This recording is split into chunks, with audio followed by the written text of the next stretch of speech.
안녕하십니까. 권재원의 열린 교원 연수원 새로운 시리즈를 시작을 합니다.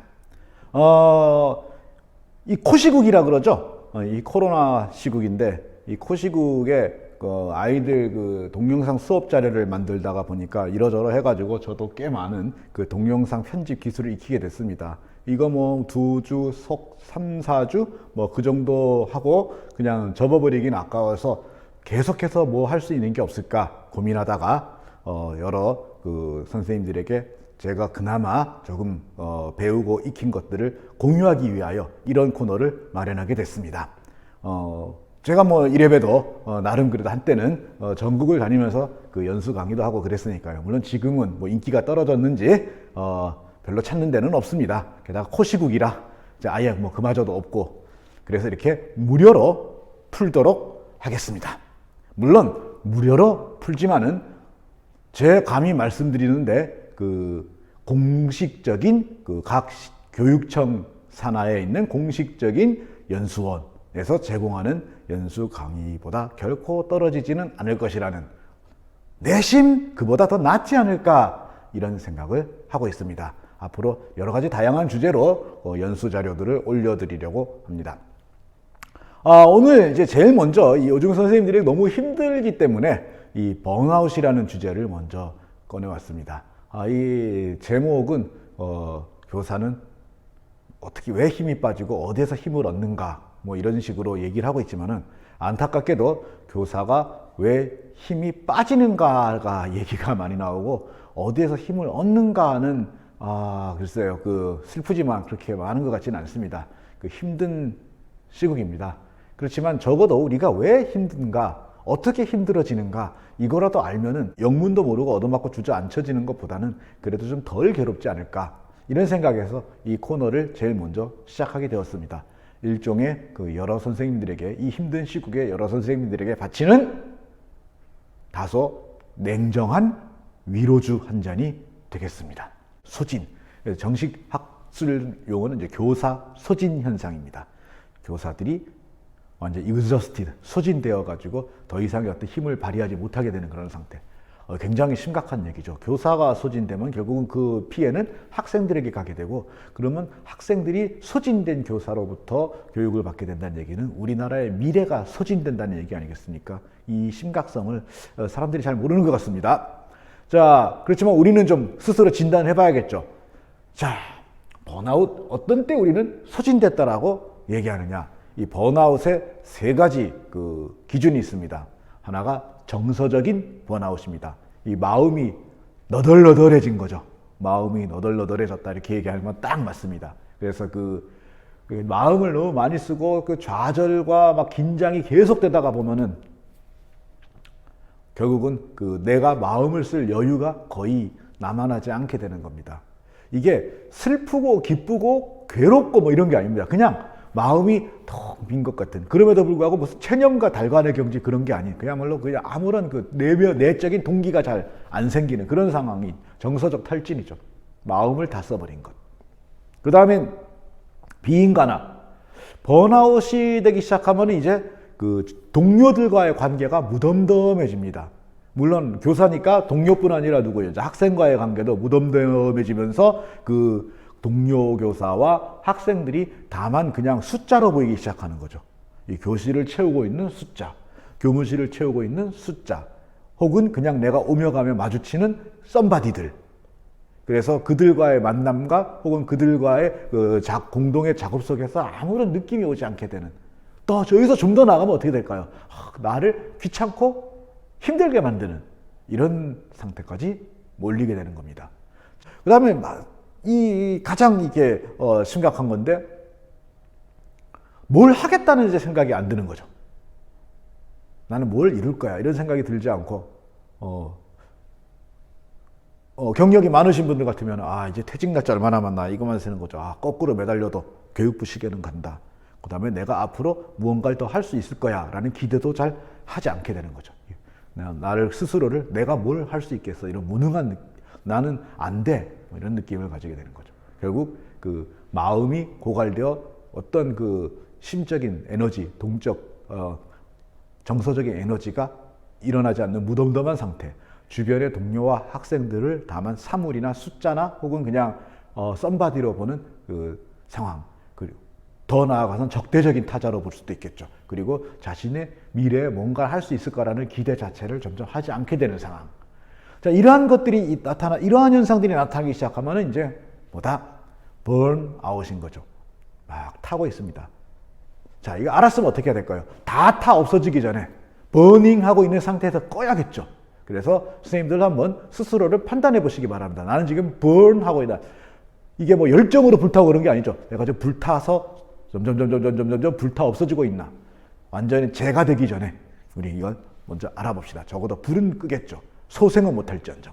뭐 물론 이렇게 얘기할 수도 있습니다. 뭐 좋아, 난 그냥 불타 없어질래. 그냥 재가 돼서 살래. 적어도 재가 됐다라고 하는 거는 더 이상 타서 없어질 건 없다는 얘기 아닌가? 뭐 이렇게 아주 그야말로 완전히 무념무상의 세계로 갈 수도 있을 것 같지만은 실제로 그렇게 쉬운 얘기는 아닙니다. 예, 써놨죠? 번아웃은 호환 마마보다 더 무섭다. 물론 지금은 호환도 없고 마마도 없지만 그건 옛날 얘기입니다. 제가 9세대가 되나서. 자, 이 번아웃 다음 단계가 우울증이라는 게 문제입니다. 번아웃 다음 단계는 우울증입니다. 이미 아까 앞에서 봤지만 번아웃의 여러 가지 증상이 우울증의 여러 가지 증상하고 매우 비슷합니다. 물론 모든 우울증이 번아웃으로부터 비롯되는 건 아닙니다. 우울증에는 여러 가지 기질적인 요인도 있고 혹은 뭐 물질적인 요인도 있고 여러 가지 우울증의 원인은 한마디로 딱 집어 얘기하기는 어렵습니다. 꼭 마음의 병, 심리적인 요인만이 우울증의 원인은 아니죠. 그러나 어쨌든 번아웃이 우울증으로 넘어가기 쉽다라는 것만은 사실입니다. 그리고 더 나쁜 것은 우울증으로 넘어가면은 자살할 가능성도 매우 커진다는 겁니다. 그러니까 난 그냥 다 재가 되어 살래, 이게 안 됩니다. 재가 되어 살게 두면은 얼마나 좋겠습니까마는 그 다음에는 마음에 병을 들게 만들고 더 나아가서는 극단적이고 불행한 선택을 하게 만들기도 합니다. 때로는 우울증이 아주 심해지면은 자살을 하지 않기도 합니다. 그게 뭐 다행스러운 게 아니에요. 너무 심적인 동력이 없어가지고 자살을 하려는 의지조차 사라진 거죠. 여러분 이렇게 되면 이게 살았다고 할 수 있습니까? 우울증에 대해서는 정말 뭐라 말할 수 없습니다. 이거는 안 당해보면 모르는 겁니다. 그러니까 이 버닝하고 있는 단계에서 어떻게든 끊어야 됩니다. 우울증까지 가면은 굉장히 고생합니다. 안타깝게도 우리나라 교사들은 우울증 가능성이 굉장히 높은 집단으로 나오고 있습니다. 지금이 마지막 기회가 아닐까 이런 생각이 듭니다. 개인의 노력에 맡기지 말고 뭔가 이게 정책적인 대책이 나와야 할 겁니다. 번아웃을 일으키는 원인 중에 가장 심플한 건 바로 뭐냐면 스트레스입니다. 스트레스가 계속 쌓이면은 결국은 이게 번아웃으로 가고 우울증으로 가는 거죠. 사실 어디 뭐 스트레스가 일으키는 병이 번아웃 뿐이겠습니까? 스트레스야말로 문자 그대로 이게 만병의 근원이다. 뭐 이렇게 불러도 결코 모자람이 없을 겁니다. 그러면 우리 스트레스가 대체 뭘까요? 스트레스는 굉장히 널리 사용되는 말이지만 의외로 살펴보면 정확한 의미로 사용하지는 않습니다. 왜 스트레스가 오는지도 모르고. 그러다 보니까 스트레스를 해소한다. 이런 이야기를 하는데 나중에 말씀드리겠지만 이게 굉장히 위험한 이야기입니다. 자, 스트레스라고 하는 건 기본적으로 이렇게 누르는 겁니다. 누르는 거. 예컨대 공학 분야에서 스트레스 테스트라고 하는 게 있죠. 그게 어떤 거냐면 제품에 지속적으로 계속 어떤 일정 압력을 가해가지고 이게 얼마나 견디나. 이게 이제 스트레스 강도입니다. 그러면 사람의 경우는 누가 이렇게 내 몸을 누른다 이런 얘기는 아니겠죠. 그러면 뭘 누르는 걸까요? 마음이 계속해서 어디서 압박을 받는 겁니다. 그래서 이 스트레스의 가장 기본적인 공식은 내가 할 수 있는 것보다 내가 해야 되는 게 너무 클 때 나타납니다. 그리고 그거를 꼭 완수해야 되는데 내가 할 수 있는 게 요거밖에 없을 때 내가 할 수 있는 게 요거밖에 없다는 걸 내가 이미 의식하고 있는데 내가 해야 될 일이 이만큼 있다는 게 의식되고 있다면은 이 차이만큼이 끊임없는 압박으로 가해지는 거죠. 이게 쌓이고 쌓여서 이게 스트레스가 되는 겁니다. 참으로 안타깝게도 이 스트레스가 계속 쌓이면은 마음의 병으로 끝나는 게 아니라 사람의 몸과 마음은 하나로 연결되어 있습니다. 어차피 우리의 마음이라고 하는 게 신체 현상이거든요. 우리의 두뇌 자체도 신체의 한 부분이고요. 그렇기 때문에 어떻게든 영향을 받게 되어 있습니다.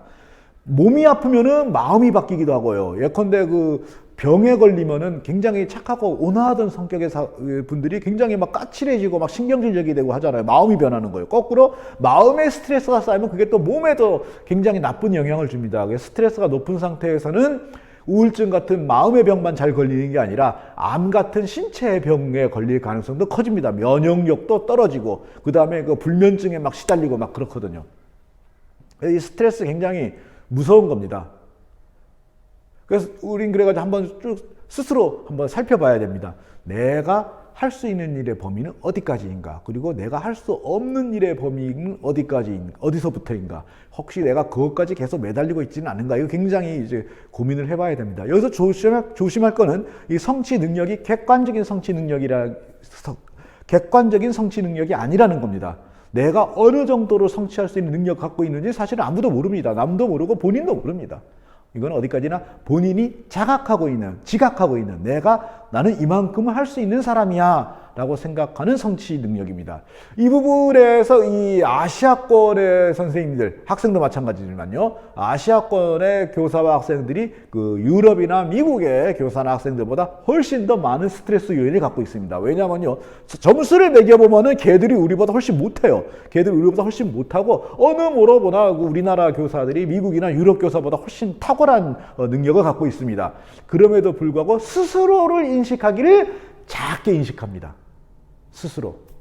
스스로를 작게 인식하고 예컨대 뭐 피사 검사에서도 나왔지만은 나는 수학을 잘한다고 생각하느냐 이렇게 물어보면은 미국 애들은 절반 이상은 저기 손을 듭니다. 그런데 그 한국 학생들 뭐 우리 한국뿐 아니라 일본, 대만 뭐 이런 학생들은 한 4분의 1도 안 되는 학생들이 조심스럽게 차야 이렇게 든단 말이죠. 그런데 얼만큼을 성취해야 되느냐라고 물어보면은 또 이 동아시아 학생이나 교사들은 이만큼 성취해야 된다고 얘기합니다. 그런데 이제 미국이나 유럽의 학생이나 교사들은 욕심 자체가 그렇게까지 우리만큼 크지가 않은 거죠. 그러니까 본인이 훨씬 유능하다고 생각하고 욕심은 훨씬 적으니까 얼마나 스트레스가 없고 즐겁겠습니까? 그런데 우리는 본인은 이만큼밖에 못한다고 생각하는데 해야 되는 건 이만큼이라고 생각하니까 인생 자체가 스트레스인 겁니다. 어떤 면에서는 우리나라 선생님들이 번아웃 되지 않는 게 신기하다라고 얘기할 수 있을 정도죠. 그래서 이런 불행한 일이 일어나기도 합니다.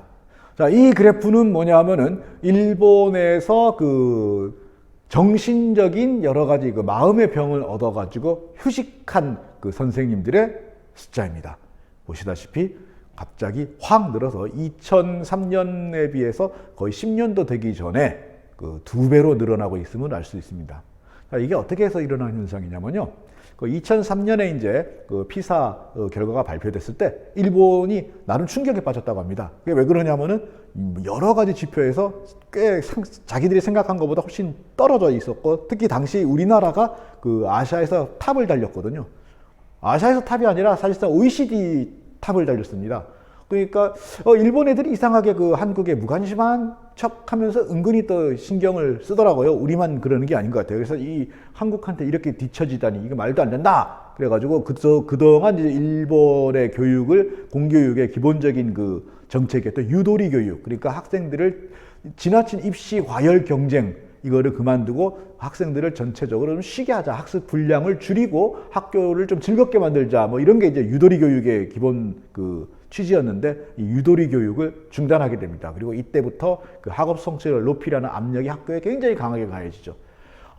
성공을 하긴 했습니다. 그래가지고 2012년 피사 때부터는 일본이 거의 뭐 세계 탑급으로 올라갑니다. 우리보다 다 앞서기 시작했죠.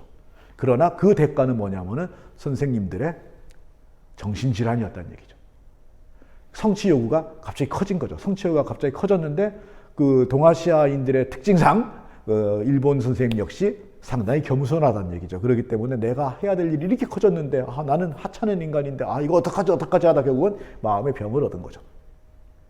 일본이라 그렇다고요. 자, 보십시오. 이건 우리나라의 경우입니다. 우리나라의 경우인데 이게 뭐냐면은 그 우울증의 가능성이 있는 사람들이 그 인구 집단에 얼마나 되느냐를 보여주는 겁니다. 그래서 이제 왼쪽은 우울증 가능성이 좀 크다 정도고, 오른쪽은 이제 우울증의 가능성이 거의 이건 틀림없어 얘는 우울이야 이렇게 이제 얘기할 수 있는 정도의 사람들의 숫자를 얘기하는 거죠. 그래서 이쪽은 그 선생님들, 이쪽은 그냥 일반인들입니다. 일반인과 자, 그 선생님들의 우울증 가능성이 큰 사람들의 그 비율을 살펴보면은 한 가지 확실하게 느껴지는 게 있죠. 20대, 30대의 놀라운 결과입니다. 20대, 30대 교사는 20대, 30대 일반인과 비교할 때 우울증이 확실해! 라고 할 정도의 그런 증상을 보이는 분들의 비율이 2배 정도 된다는 얘기죠. 그러니까 다른 인구 집단보다 굉장히 위태로운 상태에 있는 겁니다. 40대는 조금 더 많고 50대가 되면은 거의 뭐 비슷해지는 거죠. 그러니까 20대, 30대 때가 굉장히 많습니다. 이게 아무래도 학교에서 20대, 30대 선생님들이 그 업무나 여러 가지 측면에서 굉장히 많은 그 요구를 받고 있다는 걸 보여주고, 이분들이 이거를 자기들이 할 수 있다라고 생각을 못하고 있으면서 이게 자꾸 미해결 과제가 마음의 짐으로 계속해서 쌓이고 있다는 걸 보여주는 겁니다. 이런 식이라면은 그 젊은 선생님들 중 그 10명 중에 한 분 이상이 마음에 심한 병을 앓고 있다는 얘기가 아니겠습니까? 그럼 이거를 이분들의 책임으로 돌리겠습니까? 그건 안 될 일이죠. 자, 그럼 어떻게 해야 될까요? 스트레스를 풀어야죠. 그런데 이 스트레스를 푼다라는 말이 좀 그렇습니다. 우리 그 스트레스를 푼다 그러면 보통 어떤 걸 생각하죠? 뭐 이렇게 노래방 가가지고 막 소리를 지르고, 술을 부어라 마셔라 막 하면서, 야, 이 새끼야, 너 말이야! 막 이러면서 막, 그동안 쌓였던 말을 풀고, 이걸 스트레스라고 생각하는데, 이거는, 물론 그것도 일리가 있긴 합니다. 그에 도움이 되기도 하는데, 문제는 스트레스의 근원이 어딘가에 따라 다릅니다. 그런 거를 스트레스라고 생각하는 경우는 어떤 경우냐면, 우리나라가 보면 이렇게 그 동아시아권이라든지 예의범절을 차리는 문화권이잖아요. 그래서 평소에 자기가 지켜야 했던 예의범절의 압박에 굉장히 스트레스를 받았던 사람이라면은 때때로 한번 흔히 말하는 망가지는 모습을 한번 딱 보여줌으로써 그걸 어느 해소할 수 있겠습니다. 그런데 전문직 종사자들의 경우는 그 압박이 단지 그런 건 아니지 않습니까? 관계의 압박만 있는 게 아니죠. 실제로 자기가 성취해야 되는 성취 요구에 대한 압박이죠. 해결해야 될 일이 이렇게 있는데 그 노래방 가가지고 소리를 지르고 술을 마신다고 그게 해소가 되겠습니까? 오히려 노래를 부르고 술을 마시는 시간에 그 일을 해야 되는데 하는 그런 걱정이 생겨가지고 술 맛이 떨어지지 않을까요? 저는 술도 잘 안 마시고요. 노래방도 거의 가지 않습니다. 왜 그러냐면요. 제가 일이 뭐예요? 수업하는 거잖아요. 술을 마시면 머리가 아프고요. 노래방에 가면 목이 아픕니다. 그러니까 그 다음 수업에 지장이 되기 때문에 노래방 가고 술을 마시면은, 노래방 가고 술 마실 일이 생기면은 그거 자체가 스트레스입니다. 저거 어떻게 빠져나가지? 뭐 이런 생각이 들 정도죠. 그런 식으로는 풀어지지 않습니다. 그러면은 이 스트레스를 낮추려는 방법은 뭘까요? 아까 그 시소 기억나죠? 이 시소를 평형으로 맞추는 겁니다. 이 시소를 평형으로 맞추는 방법은 2개밖에 없습니다. 이쪽 추를 가볍게 만들거나 이쪽 추를 무겁게 만들거나, 즉 나를 더 역량을 키우거나 혹은 나에 대한 인식을 바꿔가지고 나를 좀 더 묵직한 존재로 만들던가, 아니면은 나에게 가해진 성취 요구들을 이게 정말 내가 할 수 있는 건가 아닌가 꼼꼼히 따져가지고 아닌 건 좀 덜어내자라는 거죠. 그래서 그 덜어내는 것은 휴식이 되는 거예요. 덜어내는 만큼 휴식을 할 수 있게 되죠. 그리고 이거는 나를 역량을 강화하는 게 되죠. 그래서 이거를 영어로 이렇게 얘기하는 거죠. 덜어내는 것은 리프레시하는 거죠. 나에게 우리 컴퓨터 같은 거 리프레시하면 뭐예요? 찌꺼기들 막 쌓이는 찌꺼기들 어떻게 해요? 그냥 쓸어내는 거죠.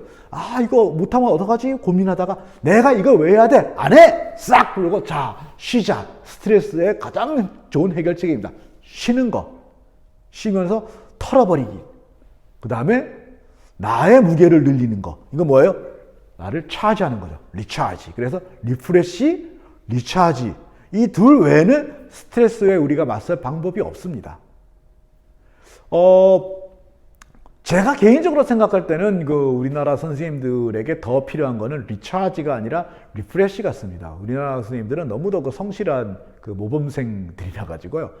뭐랄까, 뭐든지 다 잘하려는 경향이 있습니다. 뭐든지 다 잘하려고 하는데, 아무리 우리나라 교사들이 유능한 집단이라고 하더라도 신은 아니잖아요. 뭐든지 다 할 수 있는 사람은 없거든요. 그러니까 당연히 그 중에서 못하는 게 생기고 실수가 잇따르게 돼 있습니다. 그러면 그 다음에는 그게 또 나 자신에 대한 인식을 또 낮춥니다. 그러니까 이쪽 아까 무게를 늘려야 되는 그 추는 점점 왜소해지고, 무게를 줄여야 되는 추는 점점 커지는 그런 고약한 상황에 빠지는 거죠. 그러니까 제발 이 무게를 좀 줄입시다. 우리가 이 모든 걸 다 해야 되는 건 아닙니다. 할 수 있는 일은 무엇이고 할 수 없는 일은 무엇인지 한번 나에게 압박을 주는 일들의 목록을 쭉 뽑아보고 한번 과감하게 치워버립시다. 제가 그 교육과정을 짤 때도 그렇거든요. 예를 들면 역사책 같은 경우에 역사교과서 이거를 다 하면은 3년 내내 역사 수업만 해도 모자랍니다. 3년 내내. 그런데 이거를 그 1년 동안 일주일에 3시간 동안 이걸 다 한다? 그러면 책 한 번씩 읽어주는 걸로 끝나요. 그럼 제일 먼저 해야 되는 건 뭘까요? 이딴 거 안 해 하고 지우는 겁니다. 지우고 나서 몇 개 안 되는 거 딱 남겨놓고 그것만 확실하게 하고 가면은 그러면 나는 이걸 완벽히 끝내서가 나는 유능한 교사야 하고 나는 리차지 되고 그다음 저쪽 추는 가벼워져서 리프레시 되고 얼마나 좋습니까? 그런데 이걸 다 하려고 들면 어떻게 돼요? 진도는 3분의 1좀 남았는데 벌써 막 겨울방학은 다가오고 그러면 진도도 못 끝내고 나는 어떡하지 하면서 그 역효과가 나는 거죠. 비웁시다. 리프레시. 그리고 나서 그 다음에 뭐 채울 게 있으면은 채웁시다. 자, 오늘은 그 교사 번아웃의 증상, 위험성, 그리고 그 만악의 근원, 만병의 근원인 스트레스와 그것을 해결하기 위한 제안까지 말씀드렸습니다. 이게 딱히 전문적인 내용이 아닌 것 같죠? 죄송합니다. 원래 항상 가장 그 좋은 해답은 가장 이런 일반적인 곳에서 나오는 거니까요. 자, 오늘 여기까지 말씀드리고 다음 시간에는 조금 더 그 깊이 있는 번아웃 현상들에 대해서 다뤄보도록 하겠습니다. 고맙습니다.